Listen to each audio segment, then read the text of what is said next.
श्री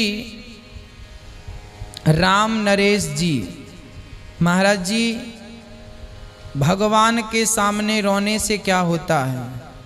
भगवान के सामने रोना भी एक उपासना है। जैसे लोग जल चढ़ाते हैं, पुष्प चढ़ाते हैं, तो कुछ भक्त अपने नेत्रों का जल, प्रेम के अश्रु भगवान के लिए रोते हैं।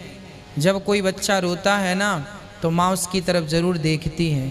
उसी प्रकार जब कोई भक्त रोता है तो ईश्वर उसकी तरफ जरूर देखते हैं। तो ईश्वर की कृपा दृष्टि हम पर पड़ जाए, इस भरी भीड़ में भगवान की निगाहें हम पर भी टिक जाएं, इसलिए भक्त रो करके उन्हें पुकारता है।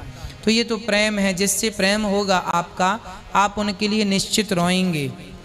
हमारा जिनसे प्रेम है, भगवान से प्रेम है तो भगवान के लिए रोते हैं, संसार के लोगों से प्रेम है तो संसार के लिए रोते हैं। जिसका जिससे प्रेम है वो उनके लिए रोते हैं। तो कोई भगवान के लिए रोए तो ये बहुत अच्छा है। हाँ, श्री पुरतेज साहू जी, पुरतेज साहू जी आप कह रहे हैं, आचार्य जी आत्मा का स्वरूप क्या है? आत्मा का स्वरूप क्या है? आत्मा एक लाइट है।